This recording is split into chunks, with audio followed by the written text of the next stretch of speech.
Dios le bendiga, hermanos. Hermano, yo tenía el corazón que se me iba a salir por la boca y no era por los nervios, era por la presencia de Dios. Y qué bueno es cuando el Señor también nos corrige, ¿verdad? Porque eso quiere decir que Él no ha terminado su obra en nosotros. Así que uno acepta las palabras del Señor con amor y la corrección también con amor. Así que yo quiero hacer una pequeña oración. Yo le pido al Espíritu Santo que siga confrontándonos con ese amor único que Él tiene, que prepare nuestros corazones para que su palabra no solamente sea oída, sino que podamos ser hacedores de su palabra y que su presencia nos ayude a cada día a ser más como Jesús. Amén. Y el título, ¿verdad?, de lo que les voy a hablar hoy se llama Un mismo sentir.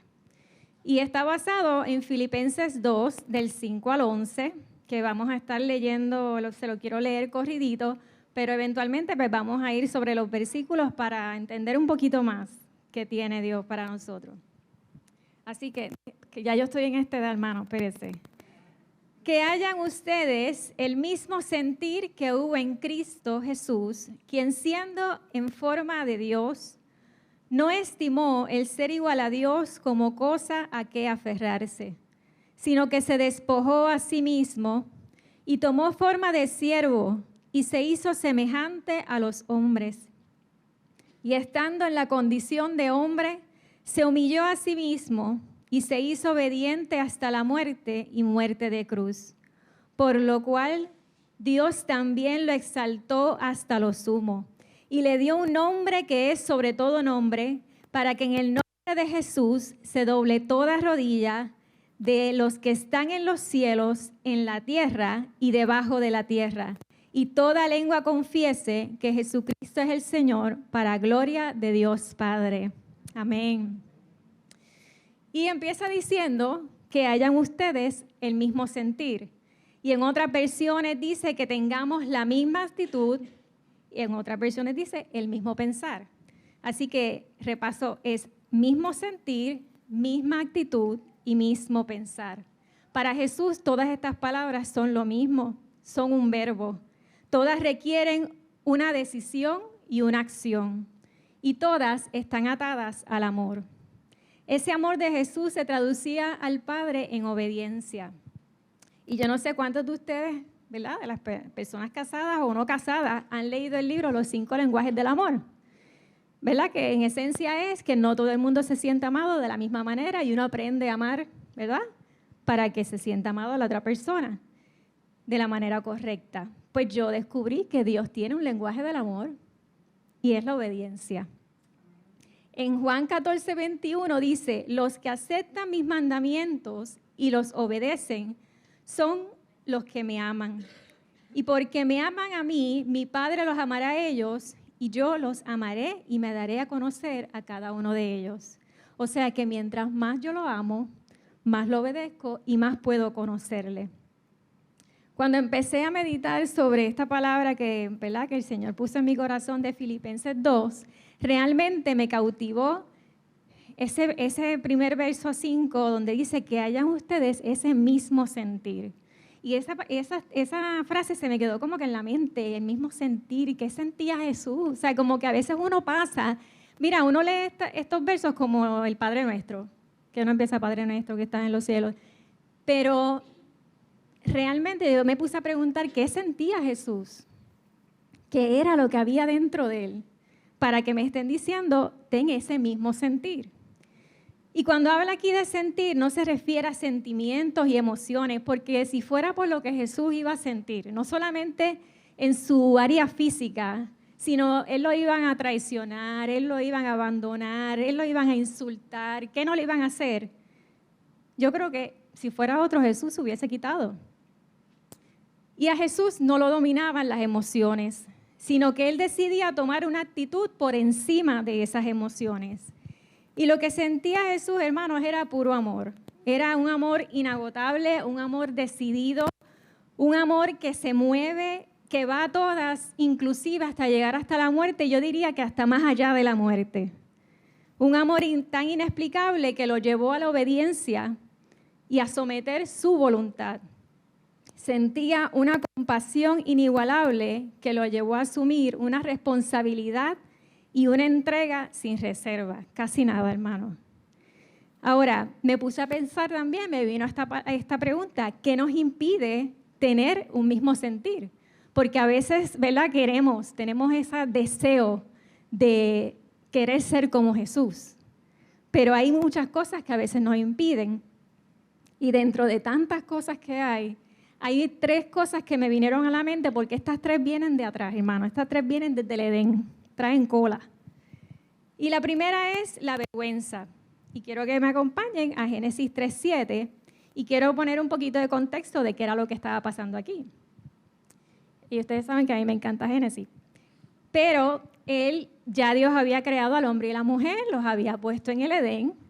Y él le dijo, mira, ¿tú ves este chorro de árboles? No, bueno, esta es mi versión, hermano.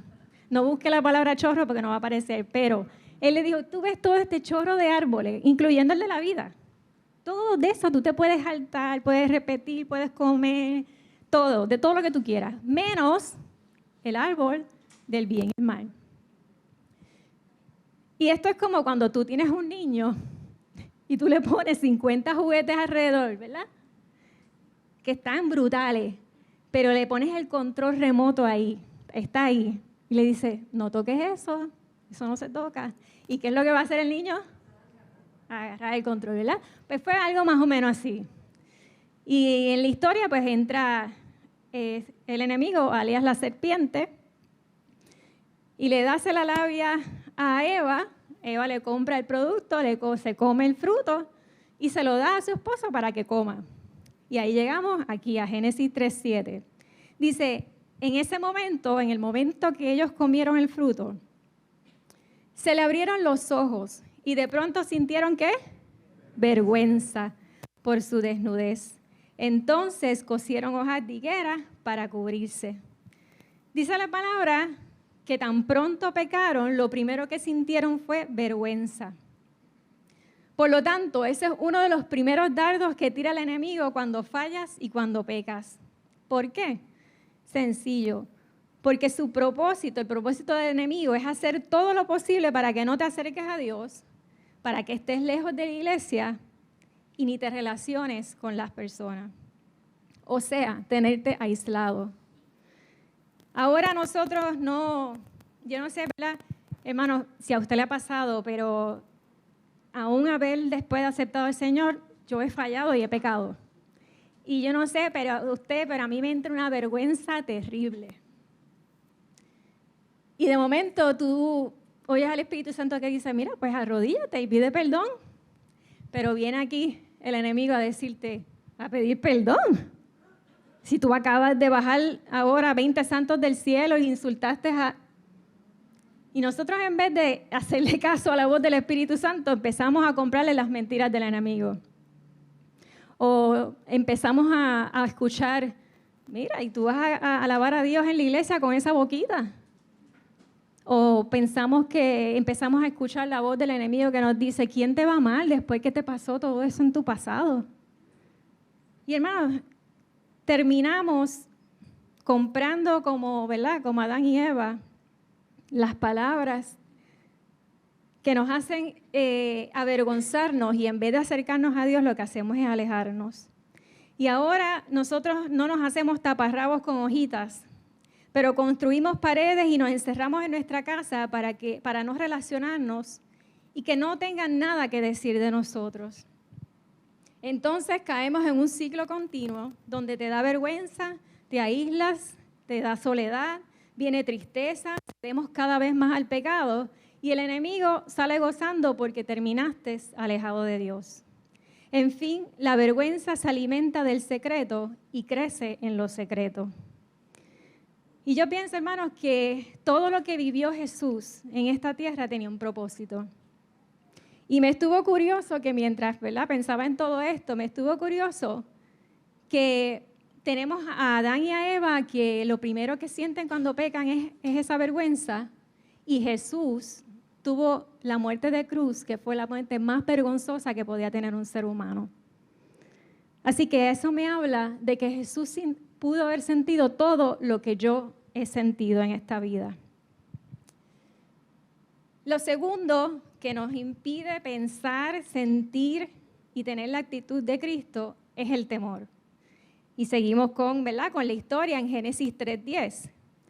Dice, el hombre contestó, te oí caminando por el huerto, así que me escondí porque tuve miedo, porque estaba desnudo.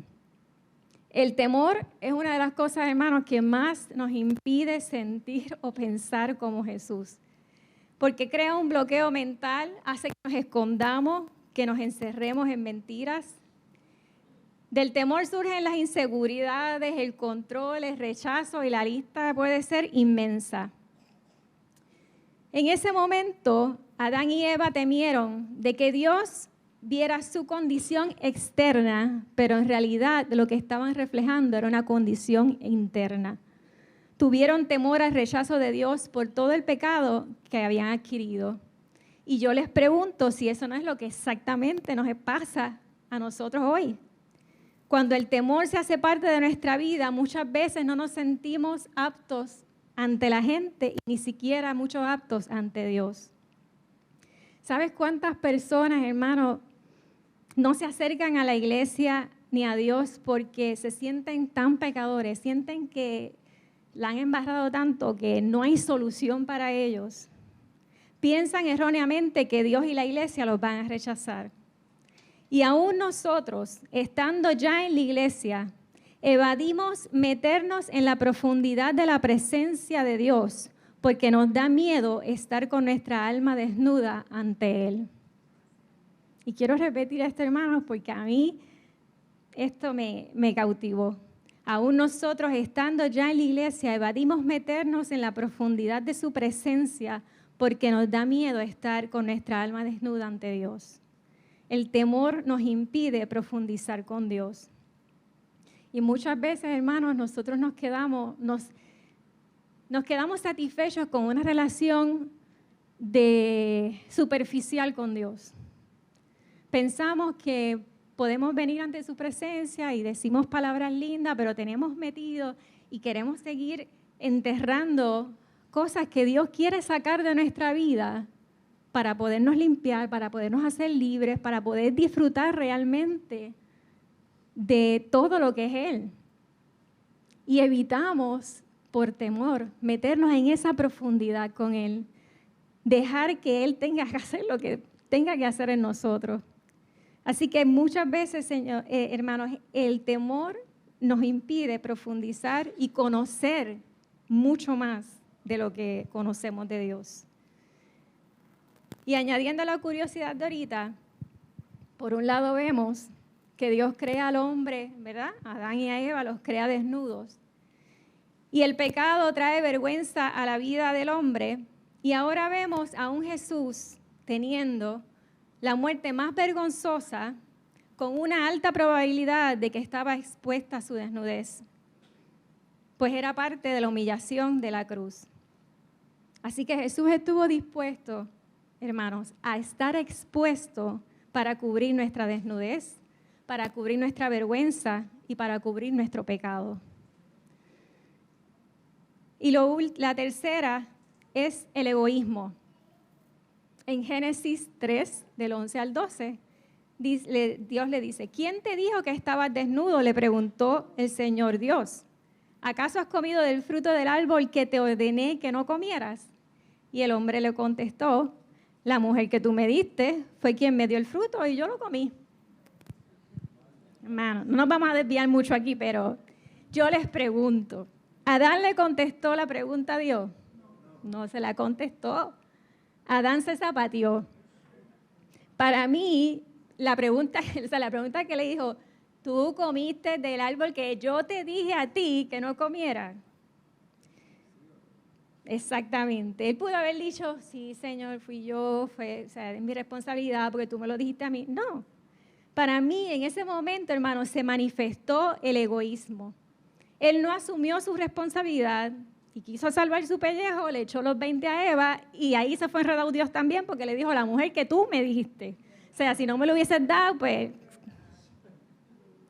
Hermanos, el egoísmo nace del pecado.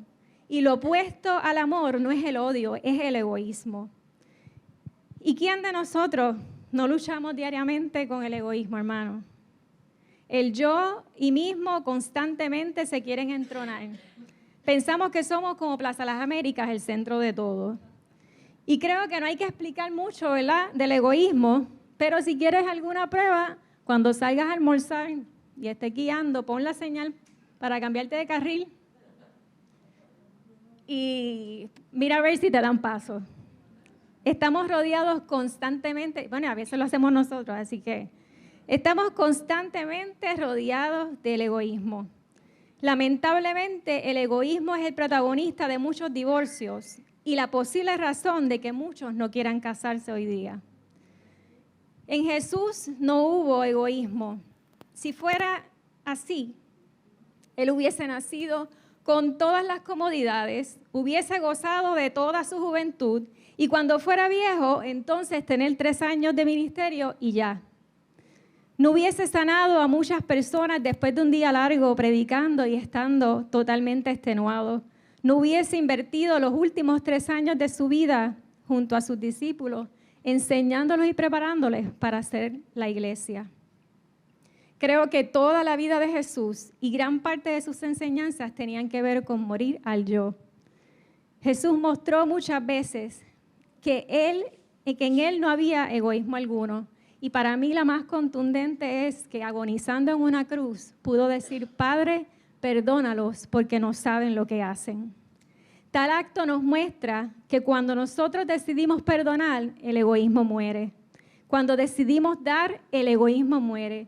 Y cuando decidimos amar sin reservas, el egoísmo muere. Y volviendo a Filipenses 2:6, nos damos cuenta en estos versículos de cuál era el sentir, la actitud, el pensar que debemos tener. Y quise ponerle 2 versiones porque para mí fue como que bien importante entender cómo desmenuzar esto. En la Nueva Traducción Viviente dice, aunque era Dios, no consideró que el ser igual a Dios fuera algo a lo cual aferrarse. Y la otra versión dice, aunque Cristo siempre fue igual a Dios, no insistió en esa igualdad. Así que el sentir y pensar de Cristo era no aferrarse y no insistir. ¿Y cuántos de nosotros insistimos a Dios por nuestros planes, por nuestra manera de ser, cómo deben de ser las cosas? Vamos en oración con la respuesta y todo planchado, con lo que queremos escuchar, de cómo, cuándo y Dios, dónde, cómo debe hacerlo. Pero sin embargo, Jesús se sujetaba y hacía solo la voluntad de su Padre. ¿Cuántos de nosotros nos aferramos y deseamos puestos y posiciones porque pensamos que de alguna manera eso va a añadir valor a nuestra vida? Inclusive pensamos que nos va a servir de algo en la vida eterna. Sin embargo, Jesús no insistió en quedarse en su estatus, ni siquiera puso condiciones. Él no dijo, yo voy a bajar, está bien, pero por lo menos que mis papás sean unas personas maduras, bien acomodadas, tú sabes que yo no pase mucho trabajo. Hermano, Él no puso ninguna condición. Él no se aferró a ser igual a Dios, pero sí lo utilizó para hacer lo que nadie podía hacer, que era salvarnos del pecado y de la muerte eterna. Siguiendo el versículo 7, dice, al contrario, renunció a esa igualdad y se hizo igual a nosotros, haciéndose esclavo de todos. En la versión Nueva Traducción Viviente dice, en cambio, renunció a sus privilegios divinos, adoptó la humilde posición de un esclavo y nació como un ser humano. O sea que parte de lo que había en la mente de Jesús, en su actitud, era renunciar. Y hermanos, Él renunció a privilegios divinos. Él no dejó de ser Dios, pues Él era 100% Dios y 100% hombre. Pero estuvo dispuesto a renunciar a varios poderes. Por ejemplo, a la omnipresencia. Sabemos que Dios es omnipresente y Él puede estar en muchos lugares a la vez. Pero Jesús, al estar ya en un cuerpo físico, ya no podía hacer eso. Renunció a estar por un tiempo a la diestra de Dios. Y lo hizo con el amor para morir por ti y por mí. Imagínense ahorita que nosotros estábamos en la alabanza, en esa presencia del Señor, y tú no quieres que eso termine, tú quieres quedarte ahí porque eso te ayuda, te sientes bien, te da fortaleza. Imagínense estando cara a cara con Dios, en esa perfección, en esa santidad. Pues mira, Él dijo, ¿sabes qué? Por un ratito voy a bajar y voy a morir por ellos. Renunció a sus derechos y no los reclamó, aún estando en la tierra. Y le compartía, yo sé que las mujeres, ¿verdad?, lo escucharon, pero le compartía a las mujeres en el retiro que sí, que obviamente los derechos aquí en la tierra son buenos, hay que ejercerlos, hay que lucharlos porque tienen un propósito. El problema es que pensamos que Dios funciona de la misma manera. Pensamos que podemos venir a la presencia de Dios y reclamar, Señor, ¿cómo puede estar pasando esto? Porque yo soy tu hija. Pensamos, mira todos los años que yo llevo, mira lo bueno que yo he sido. Y Jesús nos enseña que los derechos no se reclaman, se entregan delante de Dios. Y Él pudo entregar sus derechos y pudo entregar sus privilegios porque Él sabía, como nosotros sabemos, que tenemos un Dios justo, un Dios bueno, que Él es el que pelea nuestras batallas. Así que Él no tuvo ninguna, en muchas ocasiones guardó silencio cuando podría abrir su boca. Y mis hermanos, ¿cuánto nos cuesta a nosotros renunciar? Y si a nosotros nos cuesta renunciar, ¿qué nos hace pensar que a Jesús no le costó? Y mientras pensaba en todo lo que a Jesús le había costado, ¿verdad? Todo lo que tuvo que ceder, vino a mi mente, pero como una flecha, el joven rico. Y sabemos que, ¿verdad?, para ir rapidito en esa historia, esta persona que era rico, vino donde Jesús porque él quería saber de la vida eterna, cómo podía tenerla. Y Jesús empieza diciéndole, pues mira, tienes que guardar estos mandamientos. Y él dice, ya eso yo, check, ya eso yo lo hice. Y Jesús lo miró y lo amó. Y le dijo, pues, ya tú lo hiciste. Perfecto. Una cosa nada más te voy a pedir. Vende todo lo que tienes y se lo vas a dar a los pobres. Aquellos que no se fajaron como tú, a eso se los vas a dar. Y dice, hermanos, que él tenía tanto y no pudo, ¿verdad?, ceder eso y se fue triste. Y yo pensaba y yo decía, ¿tú sabes por qué Jesús cómodamente lo miró, lo amó y le pudo decir, deja todo lo que tienes y sígueme? Porque Él ya lo había hecho. Así que, hermanos, Dios no te va a pedir algo que Él no haya hecho ya.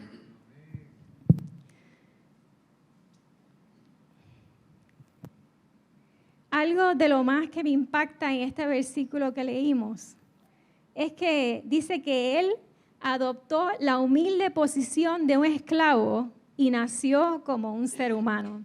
O sea que Él, siendo Dios, teniendo todo, el Rey del universo, decide ser como un humano como tú y como yo. Ya ahí hay un bajón, ¿verdad? No quiero que se sientan mal, pero es la realidad. Hubo un bajón ahí. Pues no, Él quiso bajar aún más. Él quiso tener la posición de un esclavo. Y verdad, yo creo que todos aquí sabemos lo que es un esclavo, pero lo esencial, por encima, es que un esclavo lo mandan, un esclavo sirve y no se pertenece a sí mismo. Él no reclamó su posición de rey, sino que quiso posicionarse como un esclavo. Dice que él mismo se hizo esclavo de todos. Nadie lo obligó, él lo hizo por amor. En repetidas ocasiones, él enseñaba y actuó sobre eso. Él dijo, no vine para ser servido, sino para servir. En una ocasión se inclinó a lavarle los pies a sus discípulos, acto que hacían los sirvientes. Y se humilló más aún cuando le lavó los pies a Judas, sabiendo que lo iba a traicionar. Por eso Jesús podía decir, aprendan de mí, que soy manso y humilde. Porque, hermano, siendo el dueño y creador del universo, que los planetas y las estrellas se sostienen con su palabra, que Él hizo todo lo que hay en este mundo, del cual tú y yo somos como una partícula. Él decidió ser esclavo de todos, sujetarse al Padre, pero con un propósito de gloria, que era traernos salvación. Jesús nos enseñó a sujetarnos, pero qué trabajo nos da sujetarnos, hermano. Yo creo que a veces hay personas que escuchan la palabra sujeción y hay un botón de alerta que se prende. Se le paran todos los pelos. Nadie quiere hablar de sujeción, hermano. Sin embargo, eso estaba en el lenguaje de Jesús. Pero yo le pido al Espíritu Santo hoy que nos dé la misma mente y la misma actitud de Jesús. Porque yo pensando acá, hermano, esto acá entre tú y yo, bueno, y Facebook, pero qué trabajo nos cuesta a veces sujetarnos al servidor del parking para decirnos dónde nos tenemos que parquear. Y yo pensando, cuando nos toque sujetarnos a la soberanía de Dios, cuando nos toque sujetarnos a una enfermedad, a pérdidas que Dios permite con un propósito que a lo mejor sabremos y otras veces no. Siguiendo, vamos a seguir el versículo 8.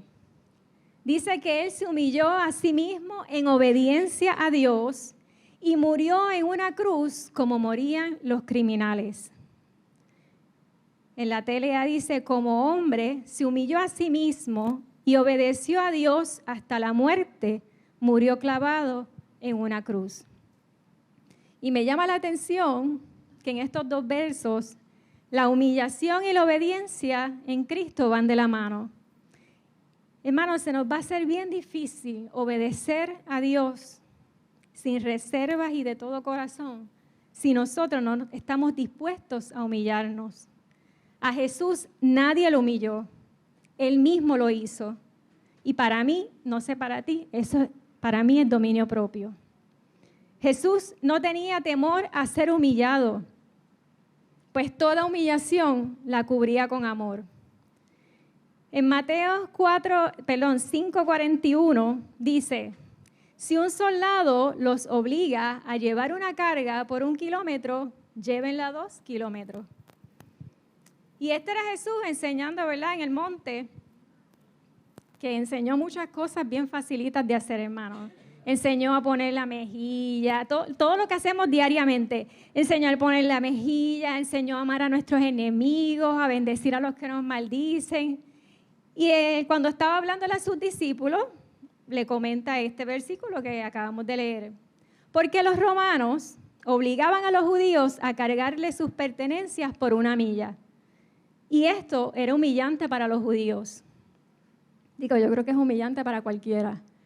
Pero yo no sé cuántos vieron Chosen, esa parte representada, a mí me impactó. Porque uno lo lee y como no es real, ¿verdad? Nosotros ahora mismo cargarle algo a alguien obligado, yo vi que ellos tuvieron que dejar sus pertenencias ahí, a merced de lo que pase, para coger las pertenencias del romano y ir por todo ese camino, escuchando todas las burlas. Y en ese camino Jesús les dice, no, vamos a llevarle otra milla más. Y después que termina esas 2 millas, volver para atrás. Así que, hermanos, que son 4, ¿verdad? Volver para atrás a coger sus cosas y seguir su camino. Tomar esa carga por 1 milla era obligado por ley. Pero por amor, Jesús pide que luego de la primera hagas la 2ª milla. En la primera milla te van a ver a ti, pero en la segunda van a ver a Jesús. Jesús deseaba enseñarle a sus discípulos a vivir y amar aún en medio de la humillación. En fin, ser como Él, pues por amor se humilló a sí mismo, por lo tanto, el que otro lo humillara no tenía efecto en él. Mientras más nos humillamos ante Dios, menos efecto tiene la humillación de otros en nosotros, porque el Espíritu Santo nos va a hacer pensar como Jesús. En ese mismo versículo 8 dice que Jesús obedeció a Dios hasta la muerte, y muerte de cruz. O sea, que hasta el último suspiro, Él vivió en obediencia. Y por eso yo cuando leía esto pensaba en los misioneros y en nuestros hermanos que están en países donde son perseguidos. Y a mí eso me ministra tanto, hermanos, porque aún a ellos, yo sé que hay muchos que les matan a veces sus familias al frente, que los encarcelan simplemente por creer en Jesús. Y que ellos se mantengan obedeciendo fiel hasta la muerte. Para mí son igual a Jesús. Yo le pido al Espíritu Santo que también nos dé esa forma de obedecer. Y como les decía ahorita, la muerte que tuvo Jesús fue la más vergonzosa, la más dolorosa y la más agonizante. Y después de todo esto, el enemigo les ponía en alto para que todos vieran su vergüenza. Pero lo que no sabían eran que estaban exponiendo a la vista de todos la salvación hecha hombre. Siguiendo con el versículo 9 dice, por eso Dios le otorgó el más alto privilegio y le dio el más importante de todos los nombres. En la versión Nueva Traducción Viviente dice, por lo tanto, Dios lo elevó al lugar de máximo honor y le dio el nombre que está por encima de todos los demás nombres. Nombre sobre todo nombre. Pero como empieza estos versículos, para mí es sumamente importante. Si se fijan, dice por eso y por lo tanto. La grandeza de Jesús no estaba en la exaltación. Porque, hermano, cuando Él estaba a la diestra del Padre, Él tenía toda la exaltación, Él tenía todo. La grandeza, y Él se hizo grande de Jesús porque Él estuvo dispuesto a humillarse, a bajar, a renunciar y a someterse. Por eso, por lo que Él estuvo dispuesto a hacer y dejar, por eso se le da nombre que es sobre todo nombre. Hermanos, esa es la grandeza de Jesús, que Él estuvo dispuesto a hacer lo que nadie podía hacer. Y para terminar, los versículos 10 y 11 dicen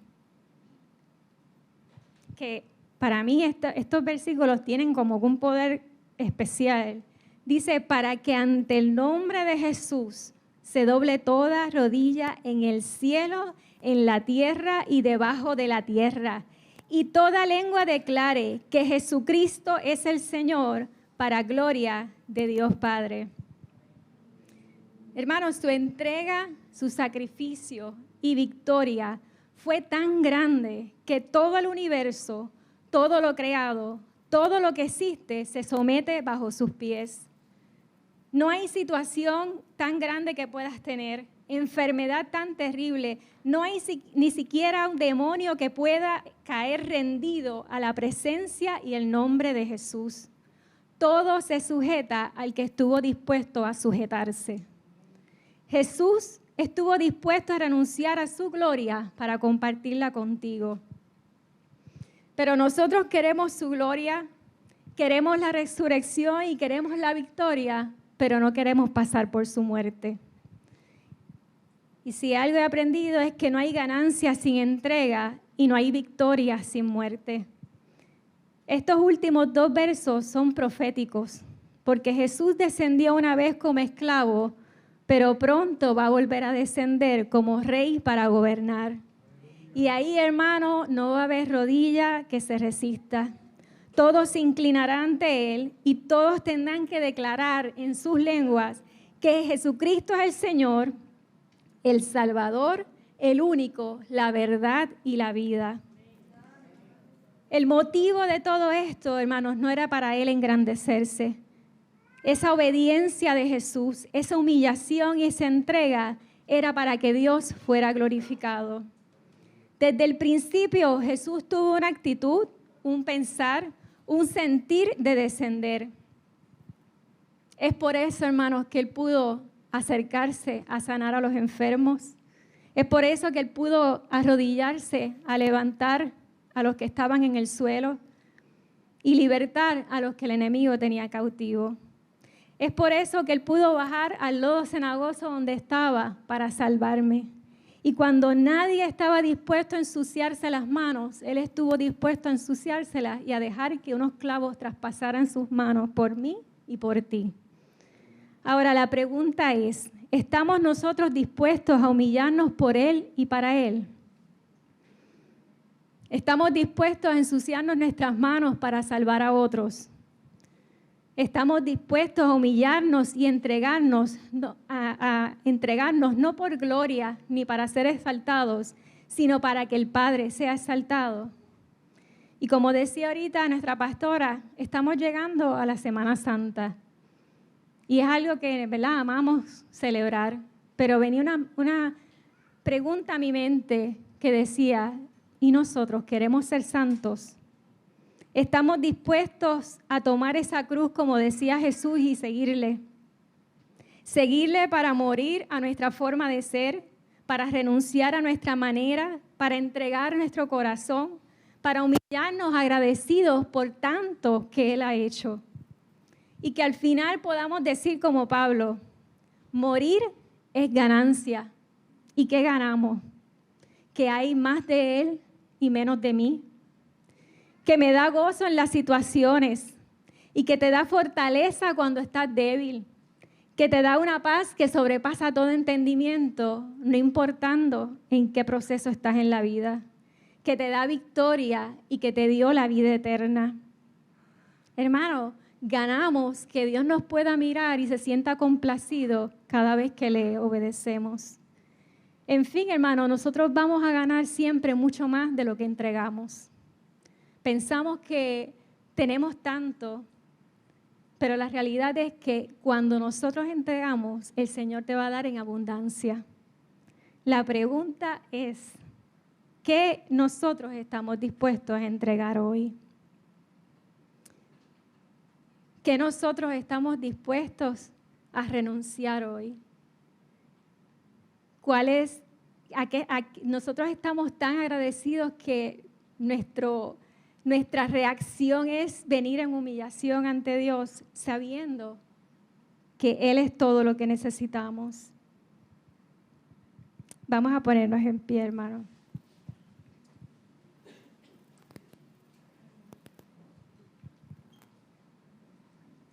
Queremos agradecerle a todos los que están conectados y le pido al Espíritu Santo que también puedan hacerse, ¿verdad?, esa pregunta, ¿qué estamos dispuestos a entregar ante el que lo entregó todo? Y te invitamos a que puedas venir y compartir con nosotros presencialmente esta semana que están por delante. Dios te bendiga.